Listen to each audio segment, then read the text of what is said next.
George Bush comes to the microphone, and they're still clapping as he comes to the microphone. He leans into the microphone and he says, "So you like me now, you mother." And the room convulses.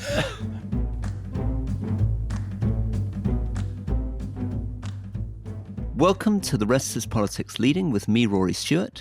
And me, Alastair Campbell. And we're joined today by our third Canadian-born guest, following Michael Ignatieff and Mark Carney. But this one became a naturalized American in order to work for former US President George W. Bush. He is, like me, a journalist who crossed the fence into politics, and I first came across Mr. David Frum when he was writing speeches for George Bush around the time of 9/11. He has since become rather more critical than I am of some of the decisions made at that time and some of the events that followed, notably the Iraq War. Now, he's a lifelong supporter from Canada of the American Republican Party, but he's now very much a never-Trumper. And he sees the possible return of Donald Trump, a bit like Rory and I do, as a pretty existential threat to democracy. He's also somebody who knows Britain very well, having chaired the conservative UK think tank, Policy Exchange. He's now back in journalism. And I must say, earlier this year, he wrote one of the most moving pieces on grief, in fact, on anything that I've ever read, which was an article he wrote in The Atlantic following the death of his daughter, Miranda. So we have an awful lot to talk about. And David, first of all, thank you for being there. And Rory, where would you like to start? David, thank you. Can we start with a little bit about you and your childhood? Give us a bit of a sense of who you are growing up, where your parents, grandparents came from, and what the origin story, the backstories, we'd say in politics, of David Frum is. Well, that's a great invitation, because for the past 4 years, I've been wrestling with a failed memoir. And so I have all the information at my fingertips, even though I haven't organized it to my liking yet. 3 of my 4 grandparents were born subjects of the Russian Tsar. One was born in New York City. I was born in Toronto in 1960. Ashkenazi Jew from moderately observant background. And I grew up in a Toronto where almost every adult I knew was someone who had fled oppression of one kind or another. Refugees from and survivors of the Holocaust, people who had fled the communist bloc. There are a lot of Hungarians from 1956 came to Canada, Czechs from 1968. One of my homeroom teachers in middle school lived with a man who had been tortured under the Pinochet regime. We knew people who had fled Uganda. In fact, my father's chief bookkeeper was a Ismaili Muslim who had been expelled from Uganda. So I grew up in a world in which dictatorship and oppression were very intimate realities, at the same time as I lived in this extraordinary cocoon of security and comfort. My parents were quite affluent. My mother who died young at 54 in 1992, was one of the most prominent journalists in the country. My father had begun as a dentist and became a successful real estate developer. So I had this contrast between my home life, which could not have been more comfortable, and the terrors of the world around me. And one of the ways in which I became political and began drifting away, because Canada is so comfortable and so safe, there is both the best and worst aspect of the Canadian character is a certain tendency toward complacency, of believing that all of this is something that happened because Canadians achieved it and Canadians deserved it, and the misfortunes of others are sort of their fault. Whereas I had an early intuition that all of this was an island that owed its existence to the protective embrace of American political power, of first British and then American power. And so where I moved rightward, when most of the people I knew were liberalish, was my sense of a very dangerous world where the dangers were kept at bay by armed power, first British, then American. Do you think you had a bit of survivor guilt? Is there a part of you that wishes you were more like those people whence you come? God, I wouldn't want to be them, but I was intensely. Look, my father's parents came to Canada from Poland in 1930. They had suffered the ordinary insults of anti-Semitism, but they migrated for economic reasons, and they came to Canada because they had family there. My father was born in Toronto in 1931. Most of their family stayed behind in Poland, and they were almost all murdered. Had had my father's parents stayed behind, my father would have been murdered sometime around his 10th or 11th birthday. And that was something I knew. It's, as often happens in life, it was something that has become much more vivid to me in my later years, but it was something I knew from my early years. But did I wish that it had been me being on a forced march from, from Ostrolenka to the Warsaw Ghetto? No, I was very happy to miss that. So, David, you set off on a journey which brought you more to the political right. You ended up with George W. Bush. Tell us a little bit about that journey and what took place in the interim from that childhood growing up in the comforts and wonders of Canada towards ending up with George W. Bush. I didn't journey toward the right. I was sort of gravitated to the right as a teenager because of, I think, as I look back on this contrast between safety in my little island and the world I saw and how those terrors were kept at bay. I had a very realistic understanding of what it took to keep the terrors at bay. I went to university in the United States. My mother was a dual Canadian-U.S. national. I went to university in the United States and then was kind of floundered around through my 20s. I often advise young people who are interested in journalism, you can't start in journalism. You have to fail at other things first before you're qualified for the occupation. So I floundered around through my 20s. I went to law school and finished that. Then fell in love and got married, and still am married. And I got a job at the Wall Street Journal on the editorial page, and I just sort of bumped along and drifted from journalistic events. But I was very committed to the Republican and conservative project of the 1980s and 1990s, which I saw as first and foremost a defense of human freedom against foreign authoritarian violence, and then unthinking interference with private markets at home. So when I look back on it from this vantage point, I say, I'm people like me who supported Bush and then moved away from the Republican parties. We're often accused of mending our views to ingratiate ourselves with some imaginary Georgetown cocktail party set that hasn't really existed for probably 40 years.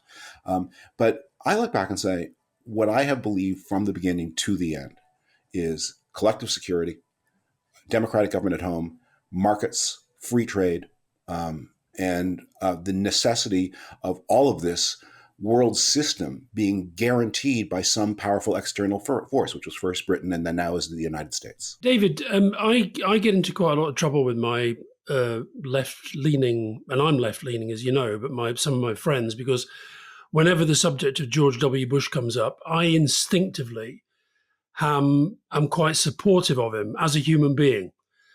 And I've always tried to sort of look at people as not merely through the political lens. I always found him, a really quite charming and likable and very humane human being.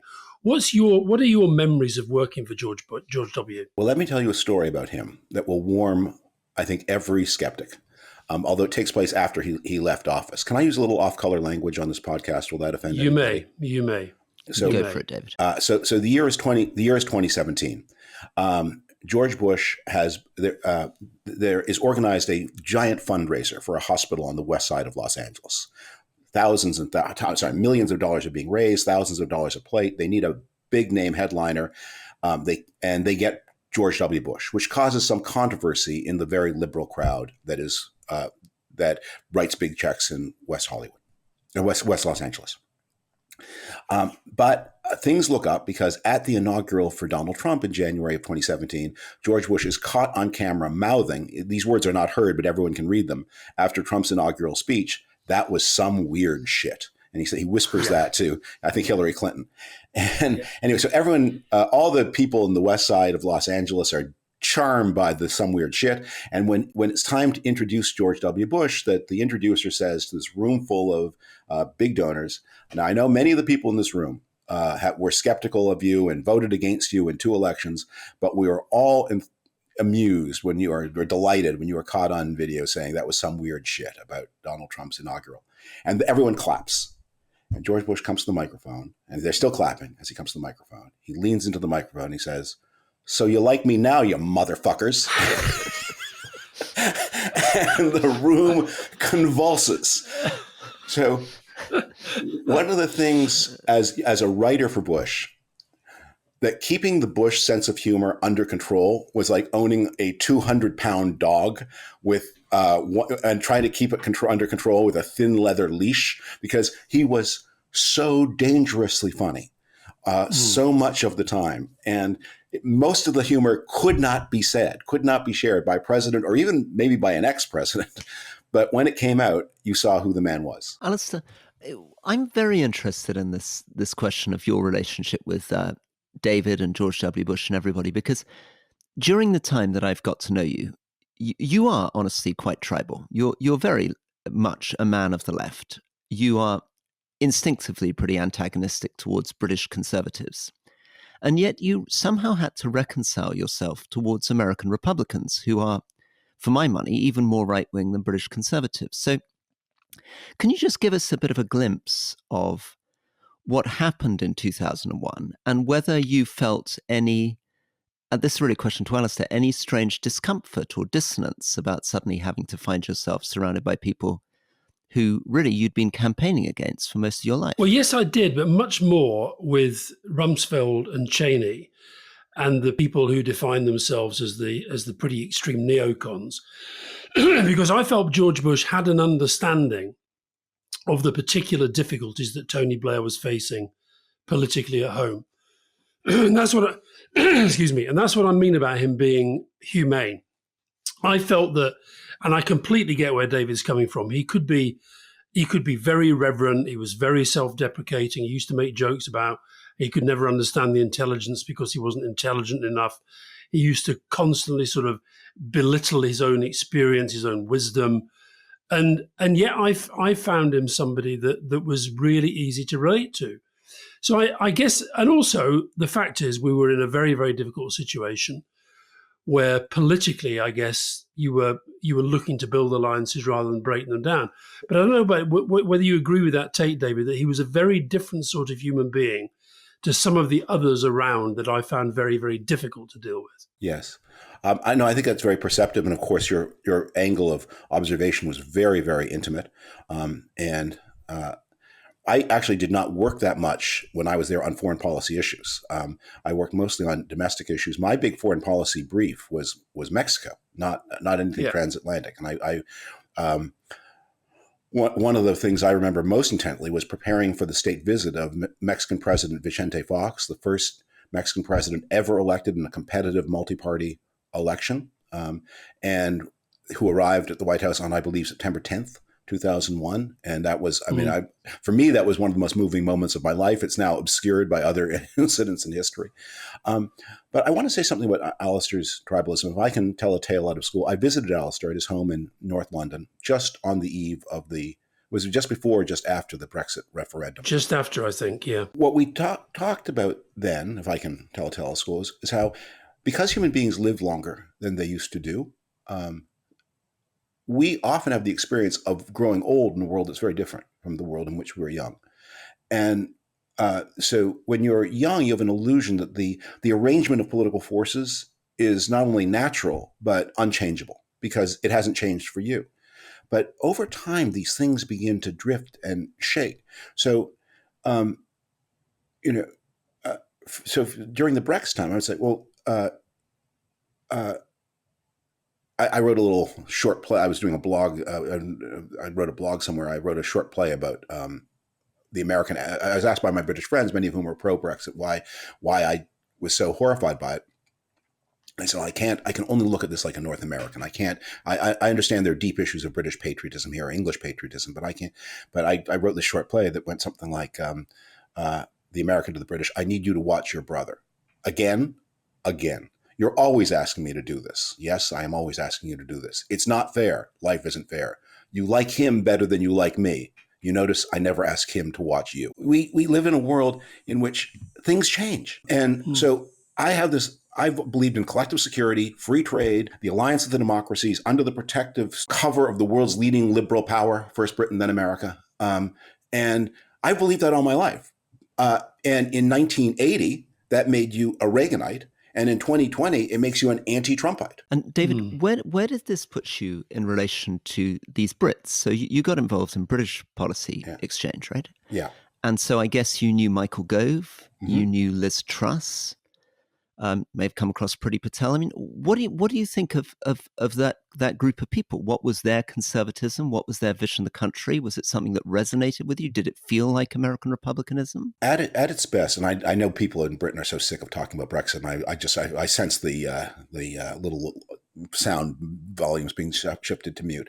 But I understood the appeal of sovereign island independence. I really did.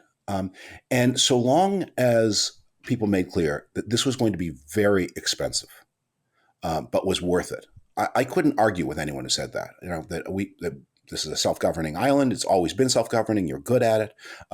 You don't want to take orders from foreign courts and bureaucracies, and we're prepared to pay the enormous price of putting up all these barriers to trades in services and goods and the movement of people. But the problem was that no one said that. A few men and women of iron conscience said it, but most people pretended that there was going to be that Brexit meant more, not less. And so I had a lot of arguments over that. But I do think one of my observations, and it's a little uncomfortable, is that, look, the conservatism I grew up in was an accumulation of solutions to problems of the 50s, 60s, 70s, and 80s. And some of those solutions worked brilliantly. Others of those solutions failed dismally, and some of them might have worked but were politically unacceptable.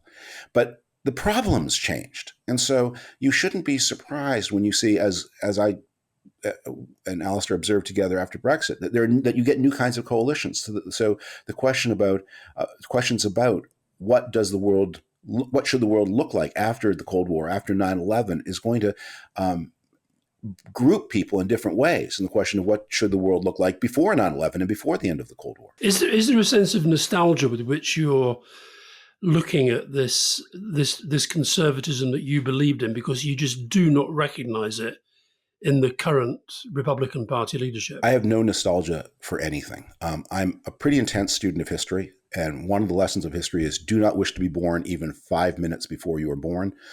Just think of the dental care, among other things. The world is a better and safer place in almost every way, certainly for citizens of the developed countries and for most of the rest of the world as well in 2024 than it was in 1984 and 1964.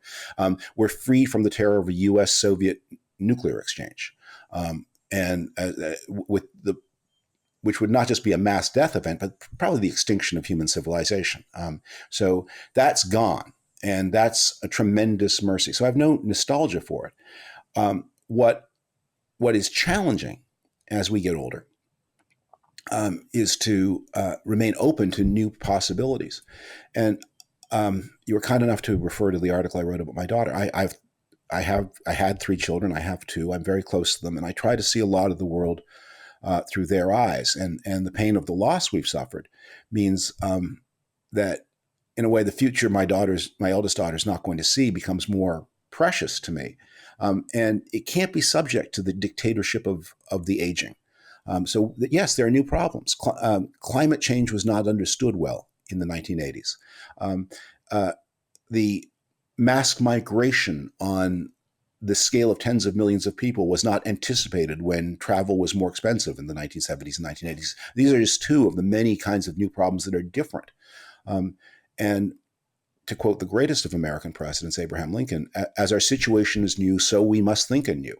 And intelligent conservatism is based not on pretending the world isn't changing, because of course the world is. But I guess what I'm getting at is that there was a time in your life when you probably thought that a more conservative Republican Party view of the world would be better for addressing these problems, where now you seem to be in a place where Trump in particular, you look at with a certain form of, I guess, contempt and maybe a sense of loss that is what is now leading republicanism, the Republican Party in the US. Look, I believe that Mitt Romney obviously would have been a much better president. I think he would have been one of the best presidents we ever had. I think he's demonstrated both his extraordinary technical competence and his moral integrity. I was very proud to have cast, as my last Republican vote was my vote for Mitt Romney, and I'm very proud of that vote.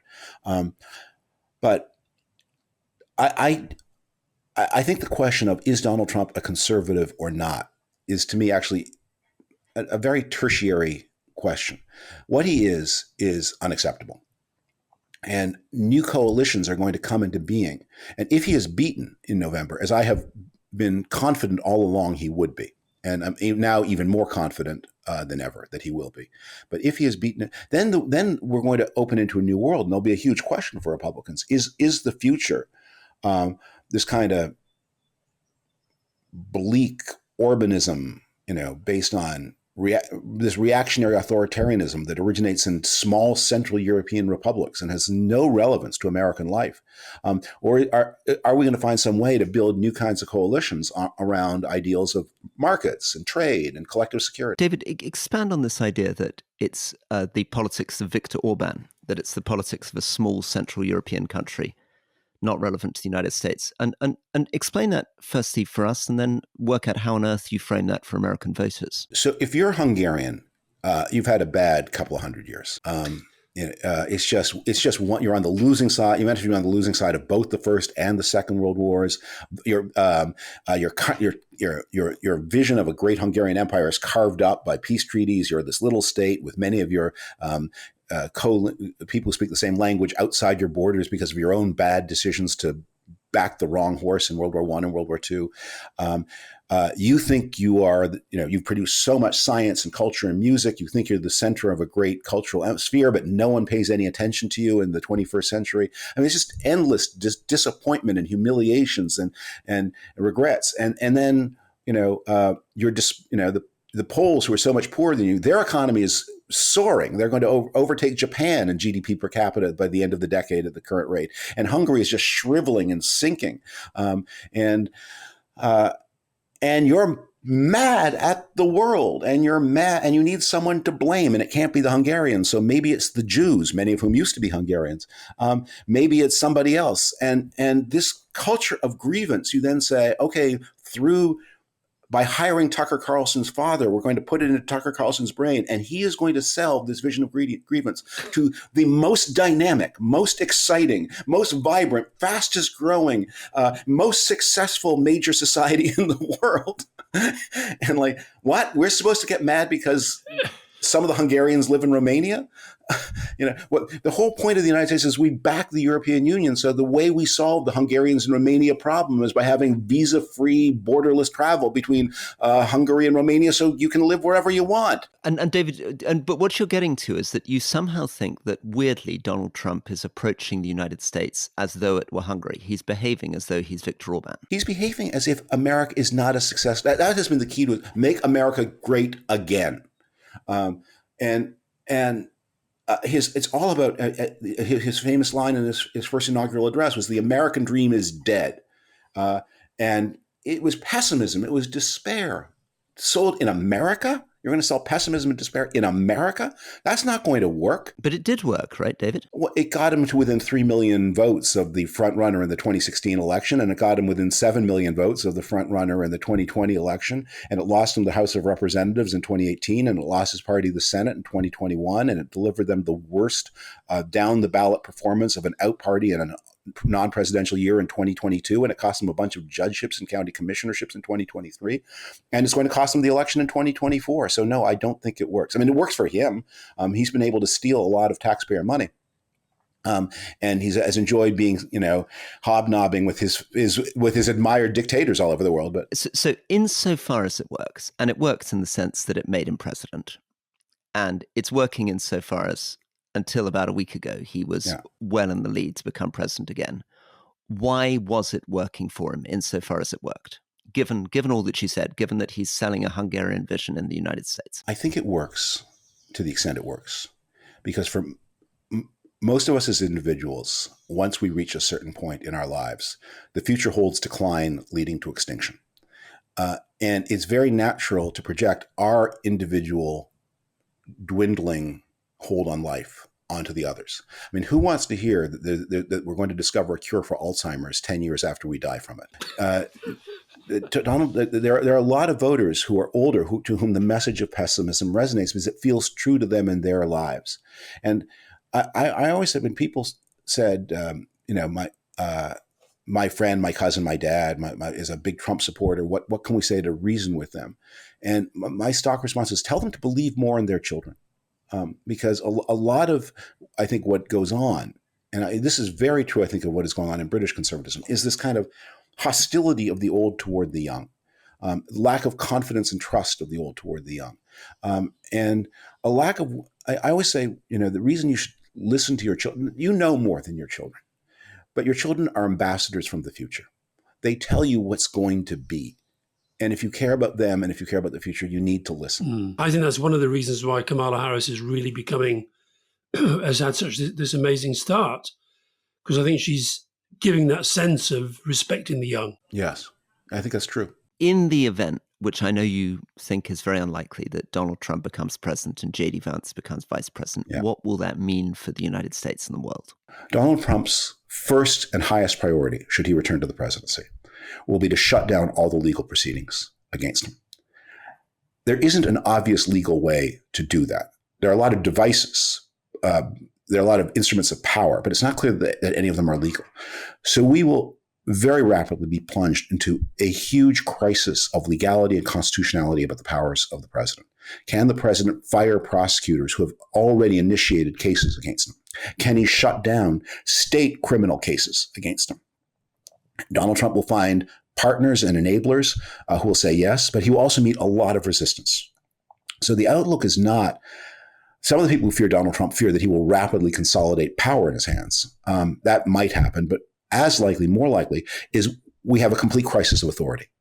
With the president trying to do things that the system can't accept, massive resistance to that, especially if he doesn't control both houses of Congress, possibly rapidly on our way to an early impeachment crisis, and meanwhile, no policy of any kind on any other subject, and no foreign policy. The Trump people will try to cut off Ukraine. They can destroy NATO without formally withdrawing. All the president has to do is give an interview to Breitbart.com in which he says, I'm angry at Germany and won't defend them. That's it. NATO's gone. I mean, NATO is an elaborate set of treaties and accommodations. They all rest on the American security guarantee, which in turn rests on the president's personal willingness to use nuclear weapons if he or she must to defend NATO allies. If the president says, I won't do that, then NATO is kaput, whatever happens to the treaty structure. And he will try to start a massive round of trade wars, not only against China, which is a special case, but against all our friends. Remember, Donald Trump imposes tariffs not only on China, but on Mexico and the European Union and Vietnam and India and other partners we should be working with. For me, the outlook is just mayhem, chaos, the collapse of American alliances, the collapse of American leadership, plus a lot of stealing. You gave a couple of really interesting pieces of advice in the stuff that you were writing to Vice President Harris. You said two things which I'd like you to explain. Irrationality can be harnessed and redeployed. That's the first thing you said. And the other thing you said that caught my eye was trust that reality matters more than Trump wishes that it does. So just explain to me what you meant by that and why you think they are useful to Vice President Harris. If you think about it, those pieces of advice are slightly contradictory to one another, but here's how I unite them. The first, I believe, is the big chronic weakness of parties of the left is they tend to exaggerate the role of rational calculation in voter behavior. They think if we deliver certain promises of services and goods and benefits, that those material inducements will matter more than tribe and affinity. And that's a gamble in a way that parties of the left have to make. But I think they can often be blind to how much of voter behavior is driven by deeply irrational, anti-rational forces. And for women in politics, this is an especial danger, but also opportunities. There's a lot of political science that says that women have an advantage when they run for local races, especially school boards, because voters credit them often irrationally with caring more about children than men do. And so that voters credit them often irrationally with being more honest than men. And so when women politicians behave in gender conforming ways, they get a bump. But when they seek the very top job, which is always to some degree a military job, and in the United States is very much a military job, then they're behaving in non-gender conforming ways, and then they face certain challenges. And a lot of Donald Trump's attack on Kamala Harris has been to imply that her sexual behavior is deviant or debauched. And she's basically too slutty to be president. And this seems to be, first, a total figment of his imagination. Second, even if it weren't a total figment of his imagination, none of his damn business. Third, are you joking? We're talking about Donald Trump, who's the most sexually debauched person ever to hold the presidency, and there is no runner-up. If sexual propriety were a valid criterion for getting that job, Donald Trump would not be in it. But what he understands is none of that is going to matter because he's playing on the human lizard brain.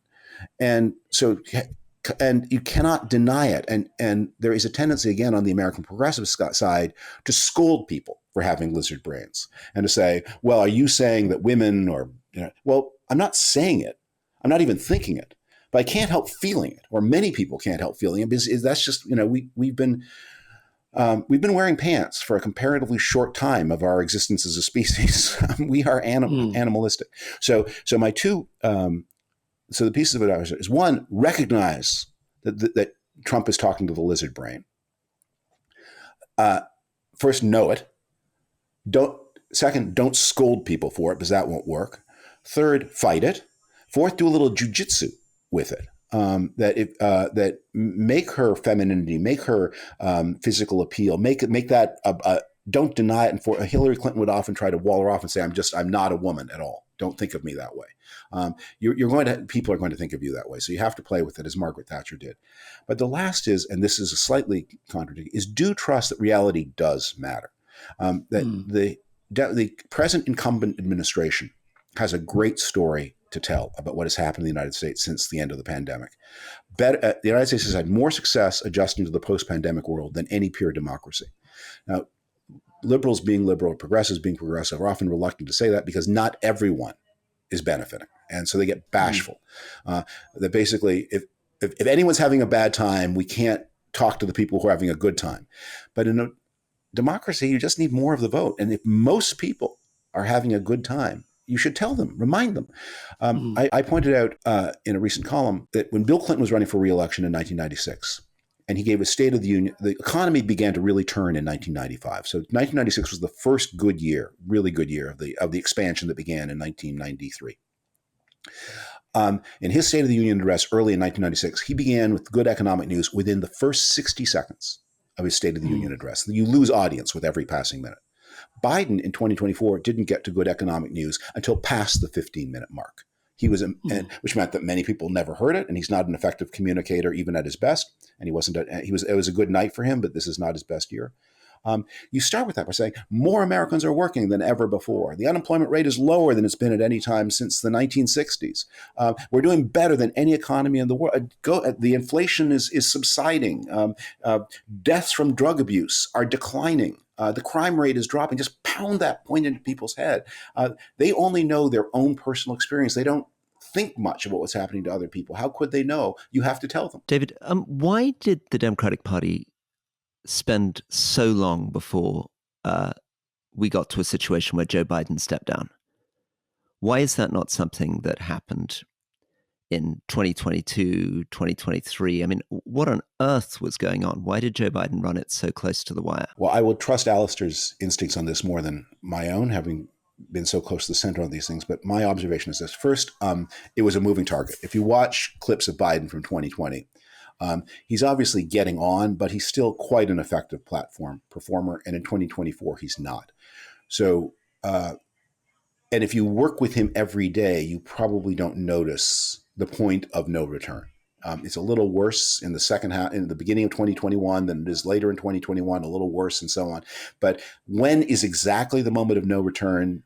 If you work with him every day, and my sense from just what I read is that he can be quite effective if you get him in the right way. I'm sure at a National Security Council meeting at 10 in the morning, he's very impressive. Very impressive, or able to conduct a competent conversation? I would say very impressive because of the deep, because he will tell you a story about Golda Meir in 1974. And if you're the typical 30-something staffer, that just seems like a source of wisdom and knowledge that you will never have. So I don't know, but but so I think one is it was a moving target. The second is we become very reluctant to acknowledge things that are said by our opponents. So one of the big points made by Republican critics of Biden was they threw these attacks at him for being decrepit. Many of them exaggerated, many of them based on deceptively edited videos. And so it's a natural instinct that partisans will rally and defend. What you're attacked for, you want to deny, and that's a human. And then there's a lack of mechanism that in the end you can't. We have a process for removing presidents, and it's defeat at the ballot box. There isn't otherwise. Even the famous 25th Amendment doesn't remove the president. It only suspends his holding of the office for a finite period of time, which must be repeatedly renewed. Sticking with the current contest, you have this extraordinary relationship with J.D. Vance, who was essentially working for you, writing for you under a pseudonym. Just first of all, what was that arrangement? Why was he writing under a pseudonym? And secondly, what's your take on him as a human being and as a politician? So I realized we probably first met about the year 2008, when he would have been having finished his service in the Marine Corps, having completed his education at Ohio State, but I think he was maybe a first-year student at Yale Law School when I met him. And he wrote to me. I was running a website that didn't have a big readership, but that was sort of influential within the conservative part of the conservative world that was looking for a way forward after the terrible defeat of 2008. And I was arguing, we needed to hold on to our core beliefs in market economics and private enterprise, but we needed to, and the formula that was on the masthead was find a new conservatism that is culturally modern, economically inclusive, and environmentally responsible. And everyone who came into my orbit knew that that's what I was promulgating, that's what I was looking for, that's what I was trying to promote and advance. And not a lot, but some thousands of younger people read, participated in, and we had many, many contributors. And so this young Yale law student wrote to me. I met him at a lunch in Washington during it must have been the summer of 2008 and 2009, because of course the defeat would have been behind us. 2009, probably. He was incredibly impressive, so smart, so driven, so ambitious. I liked him and admired him, and then he wrote a number of pieces. He wrote under a pseudonym because he was at Yale Law School, and the reason he gave was he was worried about how his classmates would react to the things he was saying, because he was saying some pretty conservative things, including, ironically enough, given what he later claimed was his origin story, the defense of the good conduct of American troops in Iraq. That he was in. There's an old Hollywood joke. Do you know Doris Day? No, Doris Day. I knew her before she was a virgin. So I knew J.D. Vance before he was radicalized by his post-Iraq experience. Like when he first came back from Iraq, he defended the American intervention in Iraq. Only later did he say, no, that was the crucial turning point in my life. What was it about him that you found impressive? He clearly made a big mark on you. Yes. Look, lots of people, you met J.D. Vance. You said, this is a man who obviously is ambitious, who is looking for a career in public life, is going to go places. And as the whole world now sees, and this is the part I didn't get, he was a very good mimic and mirror. So he had a way of refracting back to you what you were saying to him in a way that was a little better than the way you had said it to him in the first place. And so, this was the story of his career. So he ended up, my website closed in 2012. I ended up later at The Atlantic. He wrote a number of articles for The Atlantic, again, expressing the modern, moderate Republican anti-Trump view.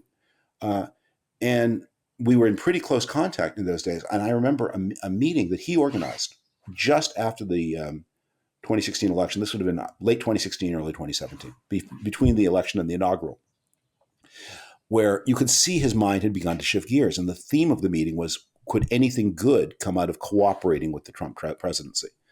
And there are about a dozen people involved in the conservative world, and I was one of them. My argument at the meeting was, I don't want to say that nothing good can come of this, and I don't want to say that nobody of conscience should participate in this administration, but you need to be very careful. It's going to be very, very dangerous. And probably nothing good will come, but of course it's worth a try. That was my view. But I could see that was not the answer I gave. I saw him a few, I was expected. I saw him a few more times in 2017. I saw him for the last time in person. This is an odd story. In 2018, I gave the Canadian pop philosopher Jordan Peterson came to Washington. I gave a dinner for him and J.D. Vance, who was one of the attendees. And I think that was the last time I saw him in person. David, can we lean into this for a bit? Because there's a dissonance going on, which is difficult for me to get my head around. And you can help me with this a little bit. Yeah. On the one hand, you sound like what I guess we'd call a kind of socially liberal, fiscally conservative centrist, right? Kind of David Cameron, Keir Starmer, environmentally responsible, culturally modern. And on the other hand, you're giving a dinner for Jordan Peterson. I mean, what's going on here? Well, first, I'm not so socially liberal. I'm pretty social on questions of, do criminals belong in jail? Should the border be enforced?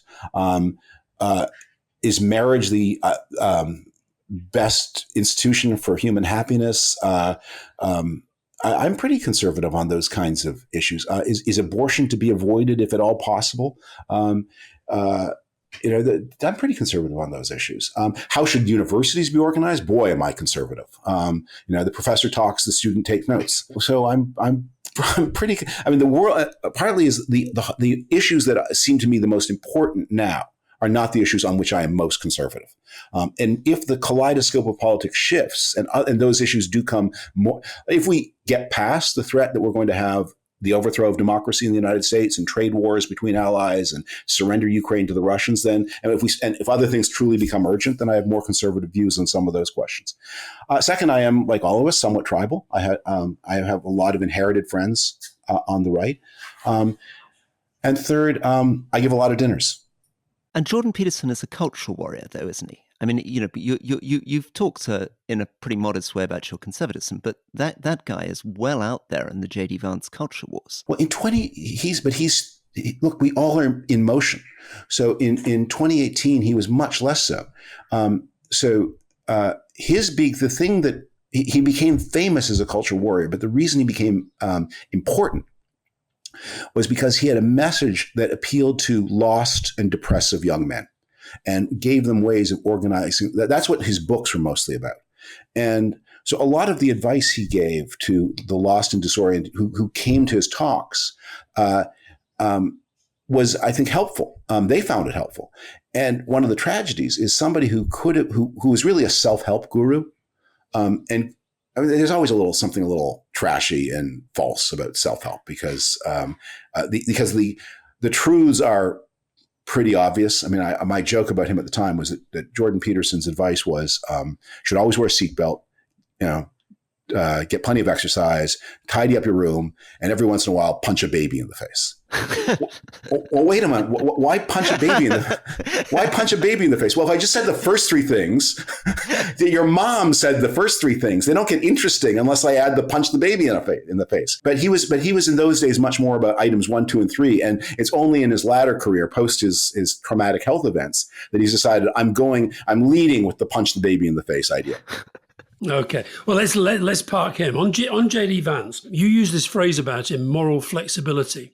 Were you aware of that early on in your relationship with him, that his ambition was such that he would, unlike you, he would move from being a kind of Reaganite conservative to somebody who will do whatever Donald Trump says? No, not at all. Not at all. Quite the contrary. So what do you think of him now? When he wrote his famous book, in which he has some nice things to say about me. He does, yeah. For which I thank him. When he wrote his famous book, I wrote back that I had just one criticism of it, which is he said in the introduction to the book, he says that the story I tell here, I tell not because I'm an extraordinary person, but because I'm an ordinary person enabled by the promise of America.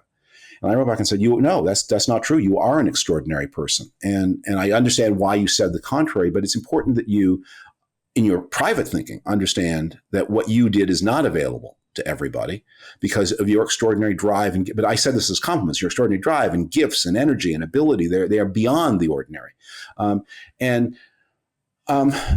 think we tend to believe that when the good fairies give you some gifts, they give you all of them. And so you think with those gifts would also come integrity and character. I mean, he showed so much character getting from point A to where I knew him that you thought that it never occurred to me that character would be the defect, actually, that was the deficit quality. But I suppose you have to have a character defect to imagine that you could be the person that could be Donald Trump's number two, especially when you see what happened to the last guy. Yeah. Well, I wrote a piece early in 2017 for a friend. It was published in The Atlantic. It was a public piece, but it was inspired by a question I'd got from a friend, not one of the people at this meeting we had in early 2017, but about, we're talking about whether or not this particular person should take a national security job in the Trump administration. And while my advice to him was, yes, you owe that to your country. You're working for the country, not for Donald Trump. By then, my answer had seemed to me insufficient. So I thought about it some more and I wrote a piece. And it ended with this observation that if you're going to go to work for Donald Trump, you need to be very clear in your mind about where you will say no, about how and when you are summoned by the presence of the president, that awe-inspiring presence, no matter how big a doofus the president actually is, and in this case, he's a pretty big doofus, no matter how much of a doofus, no matter how wicked he is, the presence is awe-inspiring and is meant to be awe-inspiring. And when you're summoned and you're asked to do something improper or wrong, will you say no? And then I said, and then you need to bear in mind that if this guy thought there was any chance you would say no, you wouldn't be there in the first place. David, help us understand through J.D. Vance, the swing voters, or maybe voters in general, in Pennsylvania, Wisconsin, Michigan. I guess he comes from Ohio, but yeah. What is the Rust Belt story here? Because we're focusing now on an election which looks like it's going to be determined in 3 key states. And J.D. Vance sometimes seems to claim to be speaking for some of the people in those states. Talk us through that story and what that means for the election. Well, first data point, when he ran for Senate in 2022, he ran, I believe, 20 points behind the incumbent governor of Ohio. So he's not, this idea that he's a tribune of the people of those areas is false. His big causes as senator were opposing aid to Ukraine and helping support the cryptocurrency industry, neither of which seem like big causes of the people of Ohio. I would also say, I think there's a real hazard, and I think this is one of the things that Biden was guilty of succumbing to fossilized thinking about the map. I'm not sure that those are the only swing states in America. Georgia, North Carolina, Nevada, Arizona, those are also swing states. And they are swing states more connected to the American future. And one of the things I think the Biden administration got wrong, both from a political and a policy point of view, is if Donald Trump was the most protectionist president since the war, Joe Biden was the second. And he was so protectionist, partly because there are people in his party believed in state-led economic development and other things that I disapprove of, but also because they were frozen. They thought the map in 2024 must look like the map of 2016 and 2020. And they're not paying attention to, well, Georgia's in play, Arizona's in play, Nevada's in play, much more future-oriented economies. And by the way, the economy of Pennsylvania and Michigan are changing. The economies of those states are changing. And it's not just about the industries of the 19th century anymore. But J.D. Vance offered a politics of social reaction joined to economic protectionism, joined to defeatism at best about America's role in the world. And I think that responded much more to a small intellectual clique than to the actual concerns of those areas. Probably the single most urgent problem of those areas is opioid addiction. You need a real program. By the way, a problem that got worse during the pandemic, but has become a little less worse since the pandemic. David, can I just ask you about Iraq? So you went from a position of broadly supporting George Bush on Iraq to a place of pretty severe criticism. What was it that made you support him? And what was it that turned you into a critic? Well, first, I don't want to overstate this, because one of the things that I have always been really resistant to is a lot of people who were supporters turned into very fierce critics after the war became more difficult than it was thought to be at the beginning. So, well, that just strikes me as a little cowardly, frankly. If you were there at the takeoff, you need to, take the bumps on the landing too. And I didn't, and I won't name names here, but I didn't become one of those who said, yes, I was all for it. Now I feel betrayed. So my thinking on it was the thing that I would never have supported an American war to make Iraq more democratic.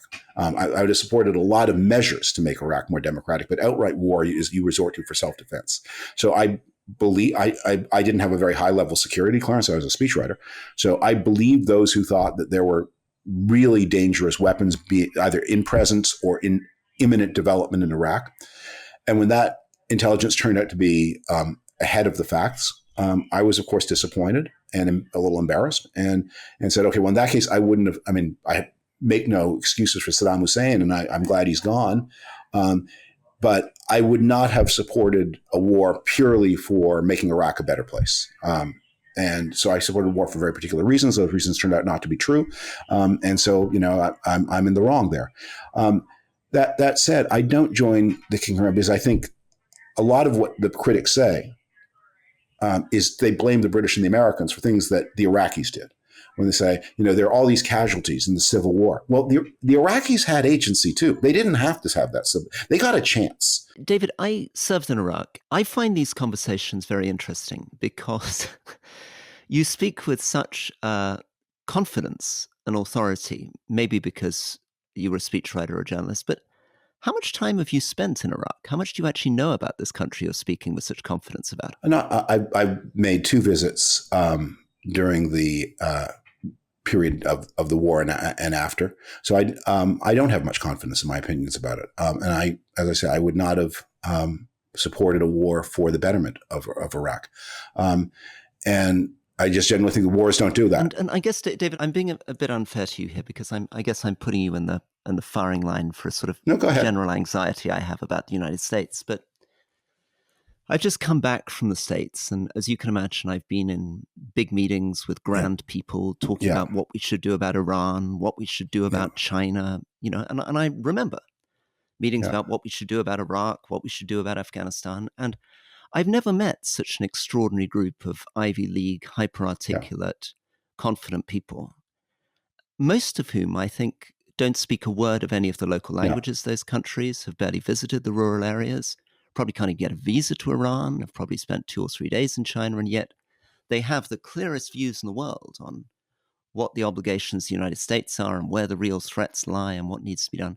I mean, is this, it always makes me very, very uneasy, the gap between what seems to me a lack of real granular knowledge of these countries and the confidence of the US establishment. Very few people can possibly have the detailed travel knowledge that you have. You're one of the world's great travelers, and you know a lot of places better than most people do. And the nature of the way the decision-making process works is that we hope that the decision makers get lots of information from you and people like you, but they can't be that because they have other jobs. That said, I don't think these questions, the kind of questions that you face at the center of decision in Washington, are not really about granular knowledge. I mean, the granular knowledge that is required is that war is a very, very last resort. And you don't have to know a lot about any particular place to know that you should really be extremely cautious about military activity. And so the reason that, I've always been very dubious about military action against Iran. And that reflects not great knowledge of Iran, but a lot of knowledge about war. And that it doesn't yield the results that you want it to. And even countries that you think, whether you think or hope that there's a big body of opinion favorable to you, they become less favorable when you kill their relatives.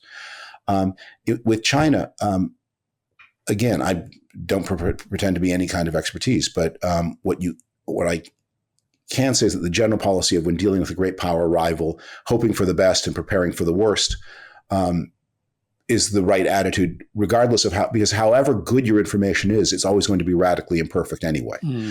So hope for the best, be ready for the best, but prepare for the worst. And those are based not on ideas about the place, but about the realities of international politics through the ages. David, sticking with war, it strikes me that of the many reasons why you're worried about the return of Trump-Vance is Ukraine. Why? What is your fear there? Yeah. So I paid a couple of visits to Ukraine at the beginning of the democratic movement in 2014 and 2016. And saw the emergence of a new kind of national consciousness. But like a lot of people from Western countries, I was skeptical about the strength and stability of this new consciousness. And I understand why the Biden administration was at first so worried about getting more deeply involved in Ukraine. But I think when people put their own lives on the line in the astonishingly heroic way that the Ukrainians have done, to defend their country against an aggressive dictator, that summons the world to their help as best we can. And now I understand there are a lot of debates, and Rory points out the importance of local knowledge and a lot of debates. But when you see that the people on the other side of this debate in the United States so often have mysterious or not so mysterious improper ties to Russia, you get a sense of, well, wait a minute, one of the things that's going on here is that the American domestic political system is being penetrated by Russian influences of many improper kinds. And they have reached the very top of the political system in the Trump years. And that's really alarming. And with Trump and Vance, they want to come back. And in Vance's case, he's on the ticket, it looks like, not because Trump read his book, which he obviously didn't, but because a small group of very powerful and wealthy people who, for some reason, are very hostile to Ukraine and very sympathetic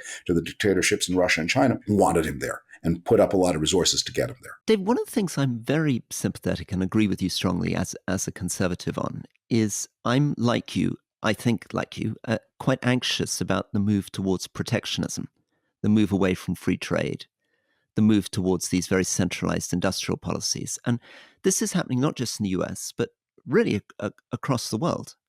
That the kind of assumptions we had about liberal markets are now being challenged everywhere. People are saying that the reason for votes for populism is because the liberal consensus on markets failed. And we're now going back to what feels to me like a return to the 1970s. But maybe I'm mischaracterizing your position. I'd love to hear what you think about those things. There's a terrible plane crash. Plane crashes. Many people are hurt and killed. And at that point, somebody pipes up, I see the liberal consensus on flying has been challenged, and we all need to go back to moving by donkey cart. And you think, look, these are not assumptions. The massive body of proof about what happens when you protect domestic industries. These are not theories. These are, to some extent, they're theory, but based on powerful mathematical support. In other cases, they are real experiences. We know you protect your economy, your industries are going to be less competitive. Your consumers are going to pay more. Your exporters will suffer. Every barrier to imports is an equal and opposite tax on exports. That's an accounting reality that can't be evaded. And what tariff barriers do is they enrich the owners of, and to some lesser degree, the workers in the protected industries by impoverishing consumers generally and the owners of and workers in exporting industries, because there is no free money anywhere in the world. All money, when you move it around, you move it from somebody too. So one of the things what my rule is, as I remember recently doing some interviews on this question and talking to somebody who talked about the neoliberal market hegemony. And I said, I'm just a simple country magazine writer. Can you explain to me in words of single syllables why it's a good idea to pay more for cotton? And that's what it's always the ideas that you can enrich yourself by one of the greatest of writers on the subject of trade in the 19th century, Henry George, had some crackpot ideas, but it was very good on free trade, once said that the doctrine of protection teaches us to do to ourselves in peacetime what our enemies seek to do to us in wartime. So how can that be smart? And it hasn't gotten any smarter since Henry George made fun of it 150 years ago. David, you've always been a pretty firm supporter of Israel's right to exist, obviously, and also politically a supporter of Israel. But I just wondered if that support has at any point been challenged in recent months? No. I mean, I feel the tragedy of what is happening in the Middle East. I felt it on the day of October 7th when the terrible news of this heinous invasion, murder, rape, outburst hit the world. I thought, what did they think they were doing? I mean, this is going to end. This war, it will and must end with everyone in Gaza living in tents. Why did Hamas do this? It can't accomplish anything. It's just pure human waste, killing 1,200 Israelis today at the price of who knows how much suffering in the Palestinian territories tomorrow. Why are they bringing this on themselves? And I think I think there is a real duty to make the best peace you can.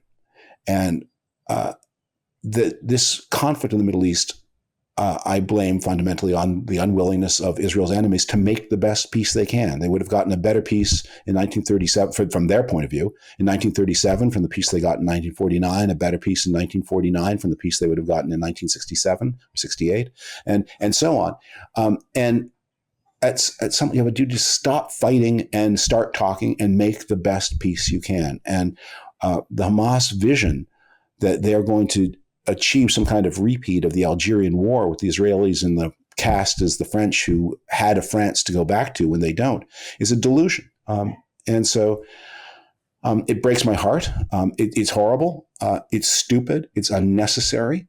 I don't know what different thing the Israelis could have done from what they were compelled to do by this heinous attack and kidnapping. David, thanks for giving us so much of your time. I hope it's not too painful or too personal if I can maybe close off by asking you about Miranda. I think the piece that you wrote was incredibly helpful to a lot of people because of what you said about her life and her death and how you dealt with it. And I speak as the father of a 30-year-old daughter with a Cavalier King Charles Spaniel like your Ringo. So just tell me Yes. how you're assessing it, how you're coping with it, and what effect it's had on your life. Yeah. I'm grateful for the question. It is painful, but it's not too personal. So this coming Friday would have been Miranda's 33rd birthday. She was my wife's and my eldest child. And she was an incredible free spirit, a very, very brave woman. And there's much to say. I think I'm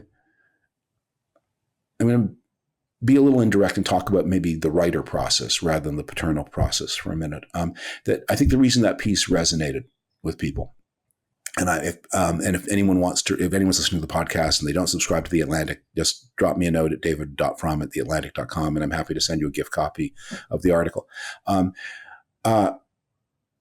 Was when many people try to write about grief, it's too big a subject.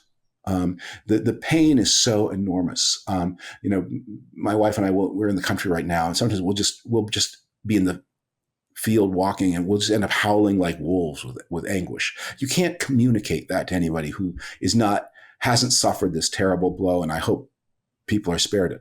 But what you can do is and I think a lot of the writing about it is difficult for people. It's too much. It's that they open the fire hydrant and the spray of high pressure pain hits them in the face and they don't know what to do with it. So I tried when writing the article to come at it very indirectly and to do things with shadow. And Miranda doesn't even make much of an appearance in the article until about 2/3 of the way through. And we don't even allude to the possibility that she's not here with us until quite a long way. And I talk about the bond I had with her dog because it's easier than talking about the bond I had with her. But you catch glimpses of her she had the sharpest wit of any of her friends ever met. So I quote some of her, and not just a few of her many, many sayings that we always quote. Like Ringo is a very difficult cavalier and he barks maniacally whenever there are birds. And I'd get angry, but she wouldn't. When she was alive, she wouldn't do enough to curb. Basically, I'd wake up early. Ringo would wake up early. He'd go crazy. I'd have to deal with him. She was asleep and leaving it to me. And I would say to her, why does he bark like that? And she said, he's trying to warn us that we're surrounded by small flying dinosaurs. and when I said, why does he have to bark? She said, why do you tweet? Which is a very powerful rebuke. So I try to give a sense of this just because, look, loss is the great human equalizer. We will all sooner or later feel it. And if we're spared, and the only way we'll be spared is if we don't love enough. But if we are spared, then someday others will suffer it on our behalf because they will be deprived of us. It's coming for all of us. Just to give a glimpse of this human reality was what I tried to do. Well, you succeeded in that. David, thank you. This was a wonderful interview, and we're very grateful. Thank you. A pleasure to be on with you. Bye-bye. Thank you very much indeed. Bye-bye. Okay, Rory.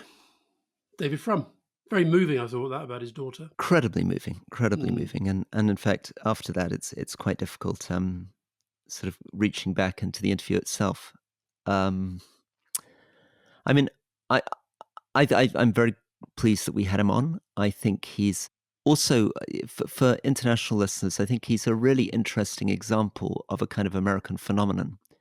That world of people who work in the White House, but are also journalists and are also think tank people who are also shaping policy. I mean, it's a very particular thing. And David is one of a group of people, I guess, who it's a sort of culture in the US. I mean, we didn't make much of this, but he was somebody who, despite being Canadian, he was educated at Yale and Harvard Law School. He's very much part of that American machine. One thing, Alastair, which we didn't fully get into is, of course, he is, and he's pretty unashamedly about this. He's pretty Republican. I mean, it's a guy who embraced Reagan in the 80s, was fiercely critical of Bill Clinton, strongly supportive of George W. Bush. Did you never at any point feel a kind of weird dissonance being with Republicans who were much further right-wing than the Conservatives, who you normally find uncomfortable in Britain? I did, and I remember once, I think it was in Prague, and I was out with some of the Bush team, and they were talking about the kind of neoconservatism, and I said, "Excuse me, what is this neoconservatism compared with conservatism?" And one of them, I think it was Doug Bartlett, he said, "Well, it's conservatism but with a much more moral dimension." And I remember saying, "Well, are you saying that anybody to the left of you doesn't have a moral dimension?" And of course, when you think of that in the context of, the current Republican Party under Trump, and I did quite enjoy David's assessment of who would win the most sexually depraved presidential league table. I'm sure there's some stiff contenders, but I'm pretty sure he's right that Trump is right up there. No, so look, I did feel uncomfortable, and I suppose at the time, though, because I was, if you think of what my job was, it was to be alongside Tony Blair, who was trying to, shape this policy, and the key to that was the alliance that he had with George Bush. And people can criticize him for it, but that was how he saw his job at the time. So we had some difficult conversations for sure, but never with David. I always thought David was a really quite an interesting thinker. And but the point you're making about this kind of this strange network, and of course the other thing is that I remember Bill Clinton always used to say about this. The thing about the right is they're so much better organized than we are. The links between the politicians and the media and the think tanks, and it's that's been cemented in Britain. The whole Tufton Street. We didn't really get him going on his policy exchange years, but that was a very much it's a right wing thing.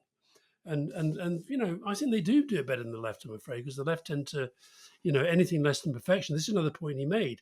Anything less than perfection gives you a reason to criticize the other person on the left. Yes, we didn't get into that a lot, and I think there's so many interesting things that we could have done. I mean, we could have, and it's such a learning thing with a 1-hour interview, because there will be many of our listeners who would have wanted us to challenge him more about his links to British conservatism, who would have wanted to challenge his statements about Israel, Yeah, Hamas and Palestine, who would have wanted us to get into the Iraq war more. But I guess I felt we gave maybe I'm patting us on the back too much, but I think we gave a decent flavor of a very particular type of Republican who's turned against Donald Trump. big time. And what an interesting phenomenon that is. Yeah.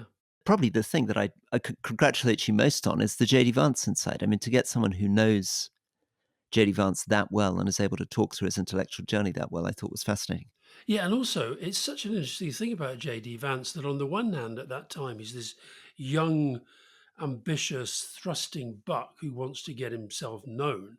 And on the other hand, he's a little bit worried about what his new friends at Yale are going to think, so he wants to write under a pseudonym. No, I thought his take on Vance was really, really interesting. But I know quite a lot of these people who, I mean, for example, the first time I came across Anthony Scaramucci was when he reached out to me because he decided he'd heard that I was sort of quite a good messaging person and a campaigner, and he said, "I've basically decided whatever I'm going to do everything I can to stop Trump being president again, and I want your help." And likewise, you meet a lot of people like that, David Frum, who would and still is basically a Republican. I mean, when you heard him talking about free trade, about NATO, he kept repeating this thing about collective security and free trade and so forth. He's basically a kind of Reaganite Republican, and yet we didn't even get into who he's going to vote for, because we just he's going to vote for Kamala Harris, presuming that she's the Democrat nominee, because he has become a never Trumper. There's a lot of them. Alastair, thank you. I think I think we should do more on this, and I think I'm going to try to bring in, if it's okay with you, more voices from the American left. You seem to have developed a particular penchant for repentant American conservatives who've turned against Trump. Tucker Askew. There are some wonderful voices from the American left who I think we should start bringing into this conversation. But thank you. I thought it was very interesting and worthwhile. Good. See you soon.